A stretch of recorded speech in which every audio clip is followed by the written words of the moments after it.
नमस्ते dear viewers. आज के इस वीडियो में हम लोग देखने वाले हैं किरचॉफ्स लॉ, या आप ऐसा भी कह सकते हैं किरचॉफ्स लॉ ऑफ रेडिएशन, है ना।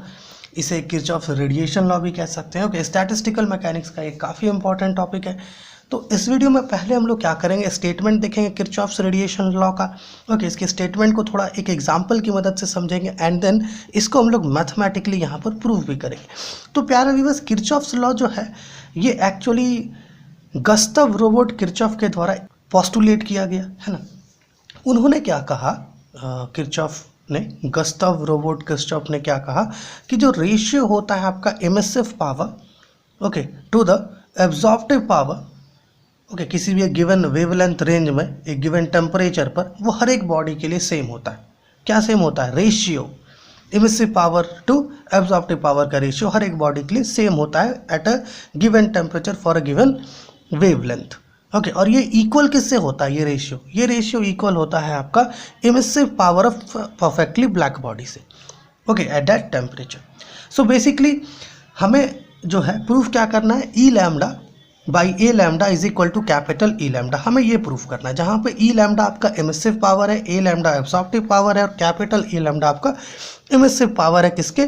परफेक्टली ब्लैक बॉडी का। तो यहाँ देखिएगा स्टेटमेंट क्या कह रहा है, the ratio of emissive power E lambda, okay, ऐसे लैम्डा लग रहा है, मतलब है कि ये स्पेक्ट्रल एमिसिव पावर है, ठीक है। The ratio of emissive power E lambda two the absorptive power A lambda for a given wavelength eight a given temperature is the same for all bodies and equal to the emissive power of a perfectly black body, okay, capital E lambda at that temperature। इसे थोड़ा समझते हैं। Okay, मान लीजिए हम लोग यहाँ पर तीन बॉडीज कंसिडर कर लेते हैं। बॉडी ए, है ना, सिमिलर बॉडीज है ये, बॉडी ए, बॉडी बी और एक और यहाँ पर बॉडी ले लेते हैं, ये परफेक्टली ब्लैक बॉडी है। मान लेते हैं ये क्या है, बॉडी ए, ये क्या है, बॉडी बी, और ये क्या है, एक बॉडी सी है जिसको हम लोग कहेंगे परफेक्टली ब्लैक बॉडी, ठीक है। समझ पा रहे हैं इसे? अब देखिए यहाँ पर मान लेते हैं कि कुछ अमाउंट ऑफ रेडिएशन जो है बॉडी ए पर और सेम अमाउंट ऑफ रेडिएशन जो है बॉडी बी पर भी इंसिडेंट होता है, और सेम अमाउंट ऑफ रेडिएशन जो है आपका बॉडी सी पर भी इंसिडेंट होता है, ठीक है। मान लेते हैं ऐसा, है ना, कि same amount of radiation in तीनों बॉडीज़ पर क्या होता है? इंसिडेंट होता है।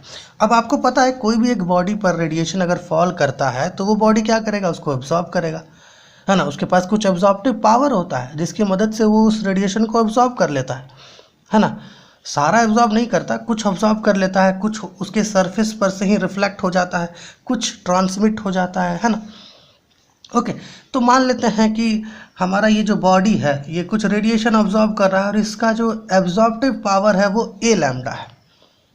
ओके, ए लैम्डा, चूँकि यहाँ एक और बॉडी है तो चलिए इसको ए लैम्डा ही रखते हैं, ठीक है। एब्जॉर्प्टिव पावर ए लैम्डा है।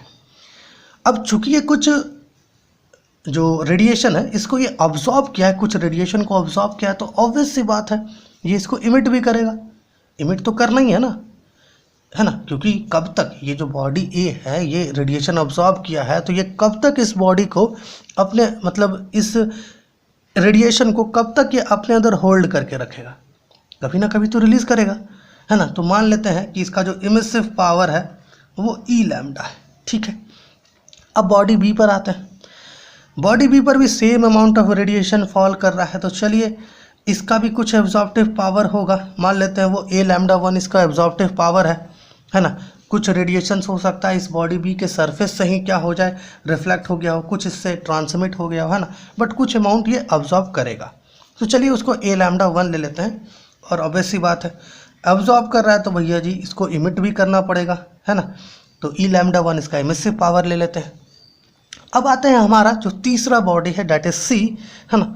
इस पर भी same amount of radiation fall कर रहा है, लेकिन ये क्या है? परफेक्टली ब्लैक बॉडी है, और हमें पता है जो परफेक्टली ब्लैक बॉडी होता है उस पर कितने भी अमाउंट ऑफ रेडिएशन फॉल करे वो सारे अमाउंट ऑफ रेडिएशन को क्या करता है? अब्जॉर्ब कर लेता है। मतलब ये कि इसका जो एब्जॉर्प्टिव पावर होता है वो 1 से इक्वल होता है, ओके। और ये जो परफेक्टली ब्लैक बॉडी है, चूँकि ये ज़्यादा अमाउंट ऑफ रेडिएशन ऑब्जॉर्ब करता है इसलिए ये ज़्यादा अमाउंट ऑफ रेडिएशन एमिट भी करता है, maximum amount of radiation emit करता है, ऐसा कह सकते हैं। तो इसका जो इमिसिव पावर है ई लैम्डा, है ना, चलिए इसको कैपिटल ई लैम्डा से इक्वल ले लेते हैं, जो एक मैक्सिमम वैल्यू है, मैक्सिमम वैल्यू कह सकते हैं इमिशन में, ठीक है, इमिशन ऑफ रेडिएशन में। ओके, तो हमारा ये स्टेटमेंट ये कह रहा है कि जो रेशियो होगा आपका emissive power to the absorptive power, है ना, at a given temperature for a given wavelength of radiation, okay, वो रेशियो जो है आपका हर एक बॉडी के लिए, अर्थात हर एक सब्सटेंस के लिए क्या होगा, सेम होगा। ओके, है ना, सेम होगा, ये कहना चाह रहा है, ठीक है, यही चीज़ ये कहना चाह रहा है। और ये इक्वल किससे होगा, ये इक्वल होगा आपका परफेक्टली ब्लैक बॉडी के इमिसिव पावर से। तो आप यहाँ देख पा रहे हैं ये परफेक्टली, ये जो रेशियो यहाँ मिल रहा है हमें, ये रेशियो क्या है, ये परफेक्टली ब्लैक बॉडी के इमिसिव पावर से इक्वल है। ओके, यही तो किरचॉफ्स लॉ कह रहा है हमें कि जो रेशियो है आपका emissive power to the absorptive power, है ना, फॉर अ गिवन वेवलेंथ, है ना, for a given wavelength of radiation at a given temperature, okay, है ना, हर एक बॉडी के लिए ये रेशियो क्या होता है, सेम होता है। और ये किससे इक्वल होता है, emissive power of perfectly black body से। तो ये चीज़ थ्योरेटिकली हम लोग इसको समझने का एक छोटा सा कोशिश की है ना, आशा आप ये चीज़ ग्रैब कर पाए होंगे, है ना। अब इसको थोड़ा मैथमेटिकली प्रूफ करते हैं। मैथमेटिकली कैसे प्रूफ कर सकते हैं, इसके लिए थिंग्स जो है हम लोगों ने यहाँ पर लिख करके रखा है। चलिए इसके लिए क्या करते हैं, पहले हम लोग एक इनक्लोजर कंसिडर कर लेते हैं। यहाँ पे देखिए सारे चीज़ों को लिखा है हम लोगों ने, लेकिन उसके पहले ऐसा करते हैं कि मान लीजिए ये जो है, ये हमारे पास एक इनक्लोजर है, इसका टेम्परेचर T है और इसमें हम लोगों ने एक बॉडी कंसिडर कर लिया है। मान लेते हैं ये एक बॉडी है। अब आप अगर किसी भी इनक्लोजर में किसी एक बॉडी को रखोगे तो ऑब्वियस सी बात है वो उस इनक्लोजर के टेम्परेचर में आ जाएगा, मतलब उसके साथ थर्मल इक्विलिब्रियम में आ जाएगा। तो हमारा ये जो बॉडी है ये क्या होगा, ये भी इसके साथ थर्मल इक्विलिब्रियम में आ जाएगा, है ना। देखिए लेट अस कंसिडर ए, अच्छा यहाँ पर आपको लिखना होगा, let us consider a body, ठीक है, placed in an isothermal enclosure. ठीक है, हम लोग यहाँ पर एक आइसोथर्मल इनक्लोजर में क्या किए हैं, एक बॉडी रखे हैं, प्लेस किए हैं, ठीक है, समझ गए इस चीज़ को। अब मान लेते हैं कि इस पर जो है कुछ रेडिएशन फॉल कर रहा है इस बॉडी पर, है ना, कुछ रेडिएशन फॉल कर रहा है इस बॉडी पर। मान लेते हैं DQ अमाउंट ऑफ रेडिएशन जो है इस बॉडी पर क्या होता है, फॉल करता है ना, जिसका वेवलेंथ का रेंज लैम्डा से लेके लैम्डा प्लस डी लैम्डा के बीच का वेवलेंथ है इस रेडिएशन का जो इस पर फॉल कर रहा है। ओके, समझ पा रहे हैं। मान लीजिए मेरे प्यारे व्यूअर्स कि DQ अमाउंट ऑफ रेडिएशन इस बॉडी पर फॉल कर रहा है per unit area per second, या ऐसा कह सकते हैं पर unit surface area per second. Okay, पर unit surface area per second इस बॉडी पर जो रेडिएशन है, DQ अमाउंट जो रेडिएशन है या रेडिएंट एनर्जी है वो इस बॉडी पर फॉल कर रहा है। ओके, यहाँ पे लिखा है हम लोगों ने कि let DQ is equal to amount of radiant energy of wavelength lying between lambda and lambda plus d lambda is incident on unit area per second, है ना, पर सेकेंड पर ये इंसिडेंट हो रहा है। तो ऑब्वियस सी बात है ये बॉडी कुछ ऑब्जॉर्ब भी तो करेगा ना, है ना। तो चलिए मान लेते हैं इसका जो एब्जॉर्प्टिव पावर है वो है A लैम्डा, ठीक है, एब्जॉर्प्टिव पावर क्या है, A लैम्डा। यहाँ लिखा है हम लोगों ने कि A lambda is equal to absorptive power of the body, है ना, for a given wavelength lambda at temperature of enclosure के टेम्परेचर पर, ठीक है, समझ रहे थिंग्स को। यहाँ पर आइएगा प्यारे व्यूअर्स। अब देखिए ये A लैम्डा इसका एब्जॉर्प्टिव पावर है, कितना अमाउंट ऑफ एनर्जी ये अब्जॉर्ब करेगा, क्या लगता है आपको, कितना अमाउंट ऑफ रेडिएशन ये अब्जॉर्ब करेगा। तो ये जो अमाउंट ऑफ रेडिएशन अब्जॉर्ब करेगा ना वो इक्वल होगा आपका A लैम्डा डी लैम्डा, माफ़ कीजिएगा DQ से, A लैम्डा DQ से, है ना। इतना अमाउंट ऑफ एनर्जी ये अब्जॉर्ब करेगा, इतना अमाउंट ऑफ रेडिएशन ये अब्जॉर्ब करेगा, है ना, पर सेकेंड पर यूनिट सरफेस एरिया। यहाँ लिखा है हम लोगों ने, यहाँ देखिएगा A लैम्डा DQ, है ना, is equal to amount of radiant energy absorbed by unit surface area of the body per second, है ना। यूनिट सरफेस एरिया जो है बॉडी का पर सेकेंड इतना A lambda DQ amount of radiation energy, radiant energy absorb कर रही है। Okay, also 1 minus A lambda DQ is equal to remainder of incident energy which is reflected और transmitted. अब देखिए हम लोग आपको पहले बताए ना कि ऐसा नहीं है, ये तो कोई जनरल बॉडी है ना, ये सारा रेडिएशन थोड़े ऑब्जॉर्ब कर लेगी, ये तो कुछ ही रेडिएंट एनर्जी या रेडिएशन को ऑब्जॉर्ब करेगी, है ना। कुछ ऐसा रेडिएशन होगा जो यहाँ से रिफ्लेक्ट हो जाएगा, इसके सरफेस पर फॉल करके, और कुछ ऐसा भी होगा जो ट्रांसमिट हो जाएगा, है ना। ओके, तो वो जो रिमेनिंग अमाउंट ऑफ एनर्जी है जो रिफ्लेक्ट हो जा रही है या ट्रांसमिट हो जा रही है वो इतना है। अब ये चीज़ कैसे लिखे ये यहाँ देख लीजिएगा, हम लोग लिखे D Q minus A lambda D Q, क्योंकि देखिए इतना अमाउंट ऑफ एनर्जी ऑब्जॉर्व हो गया और टोटल रेडिएंट एनर्जी जो फॉल किया था वो कितना था, इतना, तो रिमाइंडर कितना बच जाएगा, है ना, मतलब रिमाइंडर कितना बच जाएगा, डी क्यू कॉमन बाहर ले लेते हैं तो 1 minus A lambda D Q, ठीक है। ये जो है आपका रिमाइंडर इंसिडेंट एनर्जी है जो रिफ्लेक्ट या ट्रांसमिट हो गया। अब बॉडी जो है देखिए रेडिएंट एनर्जी क्या कही है, अब्जॉर्ब कर लिया A lambda D Q per unit surface area per second, है ना। अब इसको इमिट भी करना पड़ेगा, है ना। अब रेडिएशन एनर्जी अब्जॉर्ब करेगी तो इमिट भी तो करना पड़ेगा ना। तो चलिए मान लेते हैं इसका जो इमिसिव पावर है वो है E lambda for a given wavelength lambda at the temperature of the enclosure. Okay, let E lambda is equal to emissive power of the body for wavelength lambda at temperature of the enclosure, enclosure के temperature पर। Okay, तो amount of radiation है ना जो इस range में लाई कर रहा होगा जिसको ये इमिट करेगी, है ना, वो अमाउंट कितना होगा, वो अमाउंट होगा आपका ई लैम्डा डी लैम्डा। यहाँ पे देखिएगा लिखा है हम लोगों ने, यहाँ देखिएगा E lambda d lambda is equal to total radiation lying between wavelengths lambda and lambda plus d lambda emitted by unit surface area of the body per second। Okay, समझ पा रहे हैं ना थिंग्स को, है ना। इतना अमाउंट ऑफ रेडिएशन एनर्जी जो है बॉडी के द्वारा इमिट कर दिया गया। अब देखिए चूंकि हमारा बॉडी जो है ये इनक्लोजर के साथ थर्मल इक्विलिब्रियम में है ना, हमारा बॉडी क्या है इस इनक्लोजर के साथ थर्मल इक्विलिब्रियम में है, दोनों का टेम्परेचर क्या है सेम है ना। तो ऑब्वियस सी बात है जितना एनर्जी ये रिसीव करेगा ना उतना ही एनर्जी ये रेडिएट भी करेगा, है ना। रेडिएट करने का देखो, रेडिएट और इमिट दोनों अलग अलग चीज़ें है ना, दोनों को साथ मत लाइएगा। रेडिएट करने का मतलब है ना जो रिफ्लेक्ट भी हुआ, इमिट भी हुआ, ट्रांसमिट भी हुआ, है ना, उन सब को मिला के कहेंगे कि हाँ भैया ये बॉडी इतना एनर्जी जो है रेडिएट की, और जितना एनर्जी वो रिसीव की। तो एनर्जी जो वो रिसीव की वो कितना है डी क्यू, और एनर्जी जो वो रेडिएट की वो कितना है। देखो पहले तो रिमेनिंग अमाउंट है ना जो रिफ्लेक्ट और ट्रांसमिट हो गया वो इतना था, और जो वो अब्जॉर्ब कर लिया वो कितना था, एक मिनट, हाँ वो इतना था आपका, है ना। सॉरी, अब्जॉर्ब करने के बाद यहाँ इमिशन का बात हो रहा है ना, तो ये ई लैम्डा डी लैम्डा होगा, ई लैम्डा डी लैम्डा कुछ इस प्रकार का होगा, ठीक है। तो आइए इसको जो है हम लोग कहाँ कंटिन्यू करें, एक मिनट रुक जाइएगा, यहाँ पर हम लोग पेपर लेके रखे हैं, ठीक है। इसको यहाँ पर कंटिन्यू करते हैं। यहाँ पर देखिएगा तो एनर्जी जो रेडिएट किया गया बॉडी के द्वारा वो कितना है, वो है आपका 1 minus A lambda D Q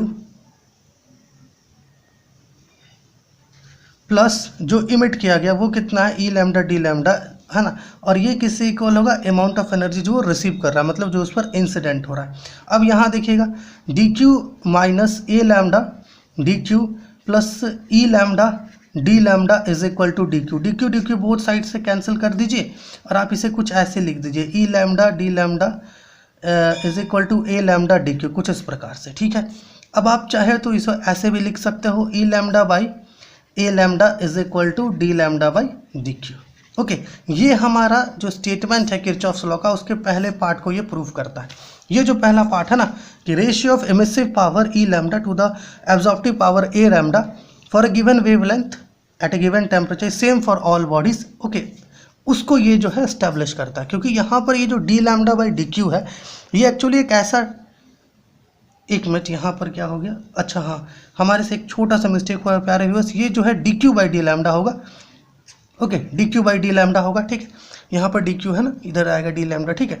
सो यहाँ ये जो टर्म है ना D Q by D lambda ये एक्चुअली टेम्परेचर पर डिपेंड करता है, और बेसिकली ये हमें यही बताता है कि जो रेशियो है आपका emissive power to the absorptive power, okay, ये जो है हर एक बॉडी के लिए, हर एक सब्सटेंस के लिए सेम होगा eight a given temperature for a given wavelength, okay. क्योंकि अगर यहाँ पर हम लोग दूसरा बॉडी ले लें, है ना, मान लेते हैं कि यहाँ पर अगर चेंज कर देते हैं इसका टेम्परेचर इस इनक्लोजर का, है ना, तो हो सकता है अमाउंट ऑफ रेडिएशन जो इस पर फॉल कर रहा है वो थोड़ा चेंज हो जाए या वेवलेंथ थोड़ा चेंज हो जाए, लेकिन है ना फिर भी ये रेशियो जो है दूसरा जो यहाँ पर रिप्लेस करेगा उससे इक्वल होगा, ओके। सो ये पहले पार्ट को प्रूफ करता है, ठीक है। अब दूसरे पार्ट को प्रूफ करने के लिए हमें क्या करना होगा, ये सेम इनक्लोजर लेना होगा। मान लीजिए कि ये सेम इनक्लोजर है, यहाँ पर जो इनक्लोजर लिए हैं वही इनक्लोजर यहाँ पर भी, इसका टेम्परेचर भी T से इक्वल है और इसमें जो है हम लोग एक परफेक्टली ब्लैक बॉडी रख दिए है, ठीक है।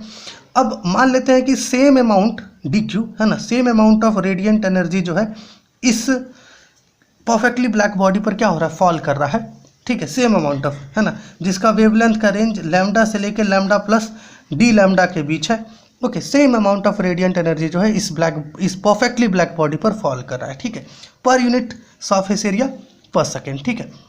तो अब आपको पता है कि ये परफेक्टली ब्लैक बॉडी है ना, इसका जो एब्जॉर्प्टिव पावर होता है वो 1 से इक्वल होता है। मतलब है कि ये सारे रेडिएशन को क्या कर लेगा, अब्जॉर्ब कर लेगा, है ना, ये सारा रेडिएशन को क्या कर लेगा, अब्जॉर्ब कर लेगा, है ना। और ये एक maximum amount of radiant energy को इमिट भी करता है, ई लैम्डा, ठीक है।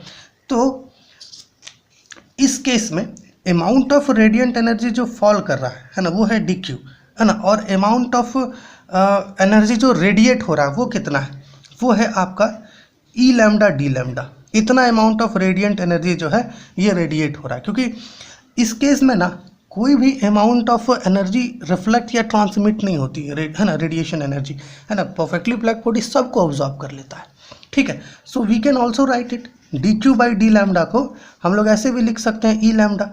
अब अगर हम लोग ऐसा करें, इसको इक्वेशन नंबर 2 ले ले और इसको इक्वेशन नंबर 1 ले ले, तो हम लोग क्या कर सकते हैं कि using equation number 2 in equation number 1, okay, 2 को अगर आप 1 में यूज़ करो, मतलब है कि DQ बाई डी लैम्डा जो है ना, यहाँ पर जो DQ बाई डी लैम्डा है इसकी जगह पर अगर ई लैम्डा रख दें तो ये किरचॉफ्स लॉ क्या हो जाएगा, प्रूफ हो जाएगा, ओके। ई लैम्डा, देखिए यही तो है किरचॉफ्स लॉ, यही तो हमें प्रूफ करना है ना, E lambda by A lambda is equal to capital E lambda, यही तो हमें प्रूफ करना है यहाँ पर, ओके। सो इस प्रकार से जो है मैथमेटिकली हम लोग किरचॉफ्स लॉ को प्रूफ कर सकते हैं, ठीक है, ओके। सो आशा आप ये समझ पाए होंगे कि किरचॉफ्स लॉ हमें क्या कहना चाहता है। सो आशा आप ये चीज़ समझ गए होंगे कि इसका स्टेटमेंट हमें क्या कहता है इस एग्जाम्पल की मदद से, है ना, ओके। इस एग्जाम्पल की मदद से आप समझ गए होंगे कि भैया ये स्टेटमेंट क्या कह रहा है, ठीक है। और ये जो हमारा डेरिवेशन था, ठीक है, इसको भी आप समझ गए होंगे। ये सारा यहाँ पर स्टेटमेंट्स हम लोगों ने लिख करके रखा था पहले से, ठीक है, ओके। और फिर इस फिगर का यूज़ किया और यहाँ पर जो है इसे फाइनली हम लोगों ने प्रूफ किया। अगर आपको कुछ पूछना है, कुछ डाउट है तो प्लीज़ कमेंट कीजिए, ताकि आपका जो भी डाउट है उसको हम लोग क्लियर कर सकें।